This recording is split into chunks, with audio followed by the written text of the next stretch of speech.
Bonjour les enragés, merci de votre fidélité.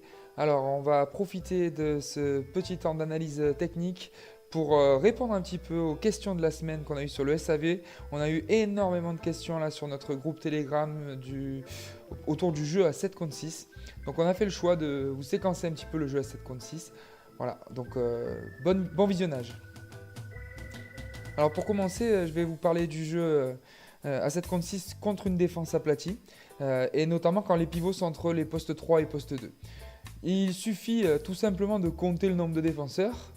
Donc on a donc bien 6 défenseurs qui vont apparaître ici. Et vous comptez le nombre d'attaquants, on est d'accord qu'il y a bien 7 attaquants. Et maintenant, je vais vous inviter à compter le nombre d'espaces qu'il y a entre les défenseurs. Il y en a un entre la ligne de fond et ainsi de suite. Et on est bien à 7 espaces, ce qui fait donc un espace chacun. Donc jouer à 7 contre 6 se résume à courir tout droit dans les espaces qui sont les nôtres. Donc si vraiment tout le monde se met dans le bon espace et court, on trouve des solutions, comme on a pu le voir à l'image. L'idée est de créer l'incertitude au milieu sur les deux postes 3, de faire venir l'un des deux, et après, avec le jeu des pivots qui vont amener des blocs, trouver des solutions et des 3 contre 2 sur les extérieurs. Vous voyez, on retrouve le 3 contre 2 ici. Et il suffit pour notre joueur de soit donner au pivot, soit là jouer en feinte, puisque les défenseurs sont en infériorité, ils ont besoin de mettre beaucoup d'activité, et donc la feinte peut servir à leur jouer des tours. Que faire quand un des pivots est plutôt placé entre 1 et 2 ? C'est la même chose, il suffit simplement de mettre l'arrière en course mais un peu plus intérieur entre le 3 et le 2 pour jouer là aussi le 3 contre 2 sur l'extérieur. Et vous voyez qu'on va trouver une solution là directement sur l'ailier. C'est avec un joli but, un but plutôt facile.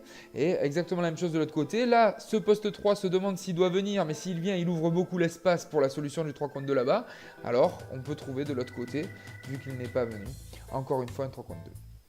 Les défenseurs étant en infériorité numérique, ils ont tendance à moins sortir pour mettre d'impact. Là, vous allez voir qu'en jouant très mal le coup, cet arrière gauche aurait pu aller jouer tout simplement sur l'extérieur le 2 contre 1. Non, il revient vers le milieu. Mais même en jouant mal le coup, le fait que le poste 2 se retrouve à devoir gérer le pivot, etc., il a du mal à sortir. Et ce qui donne une solution plutôt intéressante pour cet arrière gauche qui arrivait dans ces conditions-là à 9 mètres sans être touché et plutôt dans des conditions favorables. Exactement la même chose, vous voyez là le défenseur, le temps qu'il se mette à sortir et à sortir du pivot avec le travail qu'il fait en amont, c'est compliqué. Si la défense s'étage, il suffit pour le coup de créer les 3 contre 2 de chaque côté, à gauche et à droite, en mobilisant le poste 3 haut par le demi-centre. Le demi-centre doit veiller à bien lier la gauche et la droite. Et vous voyez que là, très simplement, en courant intérieur avec un pivot qui est entre 1 et 2, on trouve des solutions tout de suite et un 3 contre 2 tout de suite à exploiter. On va le voir deux fois, une fois à gauche, une fois à droite. Là, vous allez le voir ici, le demi-centre ouvre un petit peu et on joue le 3 contre 2 tout de suite.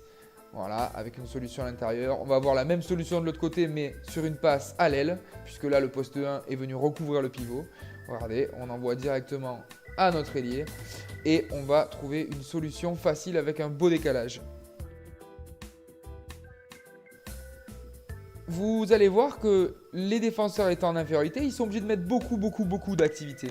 Et si on met de l'activité, le renversement va être une arme pour embêter les défenseurs, puisque les défenseurs vont être obligés de multiplier les allers-retours, de contourner les pivots qui vont poser des blocs.